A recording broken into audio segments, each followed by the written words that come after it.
Hi, my name's Deanne Richards and I'm your infection preventionist. Today's topic is on how to apply and take off a face covering. So I'm going to use a fabric face covering for my demonstration today, but just know no matter what type you're using, whether that is a scarf that goes around your neck and that you're pulling up, whether that's a bandana or a pre-made purchased item, their first step is always going to be cleaning your hands. Now that can be with traditional soap and water, or it may be that you use the hand sanitizer. When you pick up the face covering, I'm going to use a fabric face covering today for demonstration. What you're going to do is actually position it over your nose first, get your ties on, and this is real life with glasses here too, because that always is a challenge, and then make sure that you're adjusting it so it goes underneath the chin.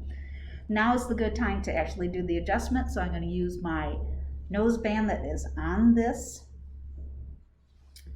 mask. Just know if you have ties that you're going to tie it at an angle here so it's actually hitting the back of your head here for the upper tie, and the lower tie should actually be at the base of your skull. Now if you have elastic ties, you want to make sure that it's holding it in place, it's not too loose. And the same thing, you really want to make sure that the bottom of your face covering actually stays put. So what I'm looking for is a good fit, and that is going to be very dependent on what type of face covering you have.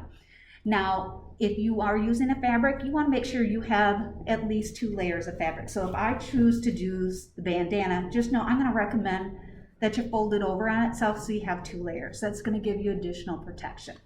The other is that a nose band will always give you a little better protection. Again, if you don't have a nose band, still try to form it around your face. The other is chin. Make sure indeed it goes as far underneath your chin and stays in place. The other is the sides of the device. You want it to actually go beyond the corners of your mouth. That's going to provide you with the best protection. It should fit snugly along the side of your face. And when you're talking or doing action, it should not have a gap there. That's a good indication you have a good fitting face covering. And then our final one is that if you really want to check, if you're concerned, if you're fussing a lot with it, it may not be that you don't have a really good fit. How you can check that, put your index fingers up here near the bowl of where your nose is, the bridge, then your thumbs underneath, and breathe out. Do you feel air passing through that really quickly? If you do, you may actually have a face covering that's not fitting really well. Now, after you get done putting on your face covering, you want to follow with cleaning your hands. Again, soap and water or a hand sanitizer. So let's look at then how can we remove our face covering safely? Well, we are going to make sure that we are only handling it by the ties or in the sides. So I can remove mine just by using the loops. And once I have it off, I'm going to fold it on itself.